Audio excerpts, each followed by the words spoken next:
Hey everyone, happy Sunday and welcome into our latest TDR Trade to Black weekly recap for the biggest developments in cannabis presented by Dutchie.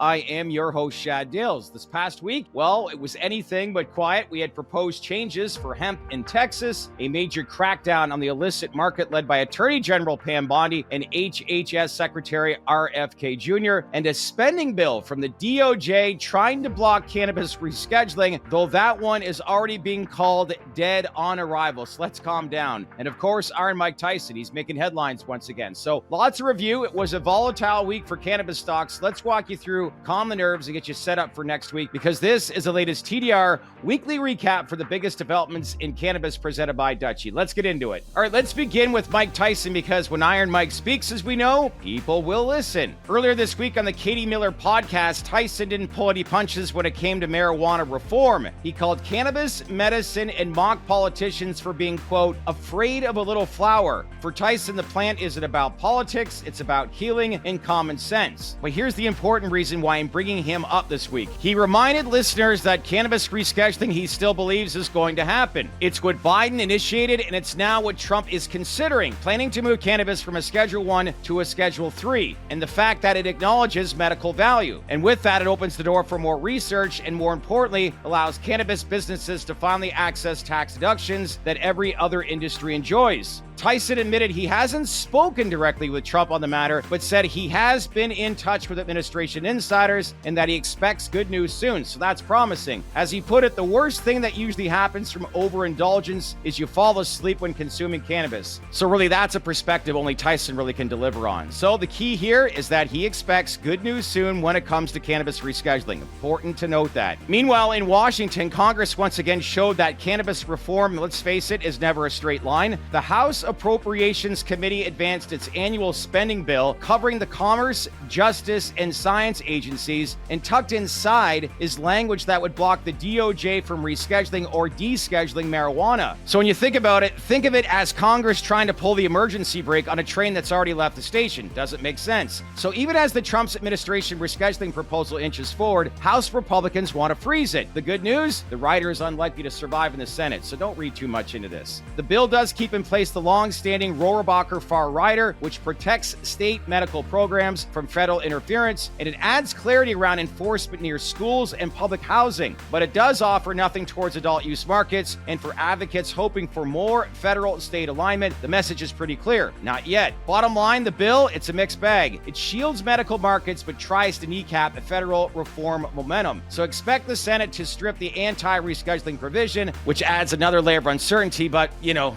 this is cannabis. It's not a straight line, but don't read too much into this. Sticking with the DOJ, the department launched a major enforcement wave last week, seizing 600,000 illegal vaping products across 6 states. And this wasn't just any raid, it was backed by the ATF and FDA and targeted distributors and retailers accused of selling flavored vapes, THC cartridges, and kratom-derived compounds. Attorney General Pam Bondi and HHS Secretary RFK Jr., they made joint appearances in Illinois to highlight the bust, blasting Chinese suppliers, and warning about packaging designs to lure young users. When you zoom out on this, the timing was political as much as it was regulatory. It came days after talks of deploying the National Guard to Chicago, and while Trump has repeatedly labeled Chicago as dangerous, local crime stats actually show homicides and shootings are down significantly year over year. Still, the raid shows the administration is willing to flex federal muscle when it comes to illicit products in the market. This is good. This is the groundwork that you need to actually announce a rescheduling announcement. So there is work going on behind the scenes. Let's now shift to California, where lawmakers just tossed a lifeline to the state's cannabis industry. Both chambers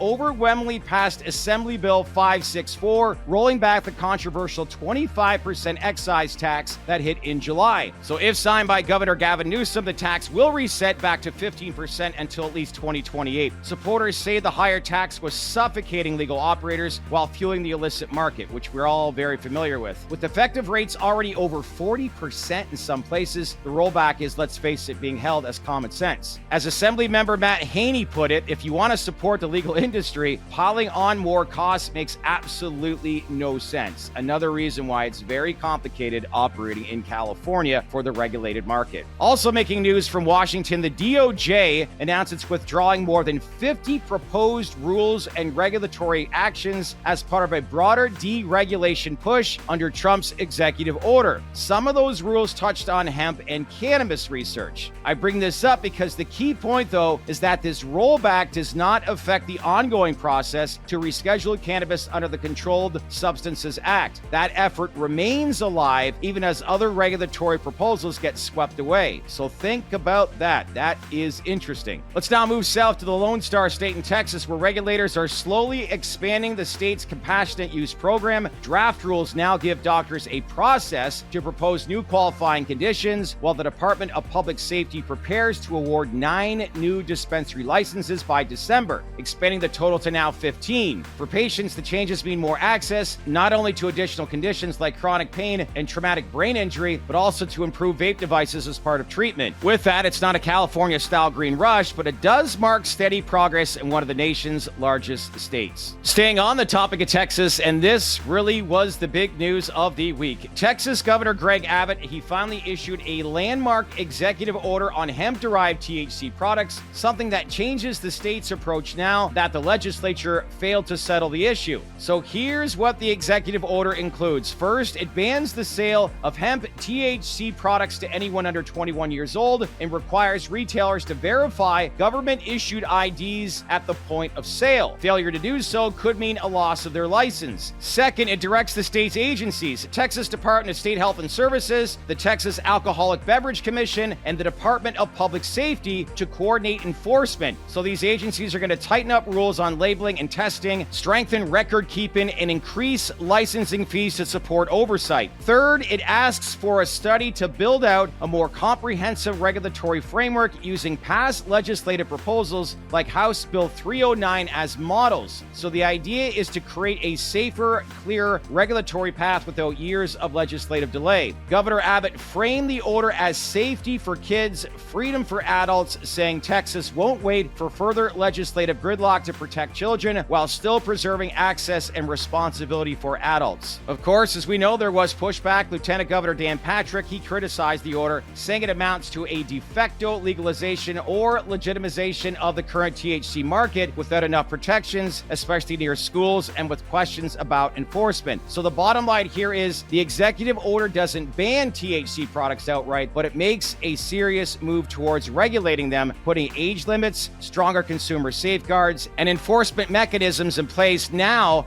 rather than waiting for lawmakers to act. So it adds another chapter in what's becoming a pivotal year for THC regulation in Texas. Things got a little clearer, but there is controversy around it right now. And this is not passed into law just yet, but it's generating a lot of conversations right now. Let's now move to the corporate side, where there were 3 big stories that stood out this week. First, Curaleaf made history. Effective later this month on September 22nd, Curaleaf will be added to the S&P TSX Composite Index. This marks the first time a U.S. cannabis company has cracked the index, opening doors to more institutional investment and index-linked capital. So for Curaleaf, it's a major milestone in legitimacy and access to capital. That is a big movement for Curaleaf and really for the industry as a whole as well. Second, the Cannabist Company Holdings. Remember them? They officially opened Huron County's first dispensary in Norwalk, Ohio. It's the company's 6th store in the state, serving both medical and adult use customers. And third, Canopy Growth subsidiary STORZ and BICKEL launched its newest vaporizer called the VEAZY.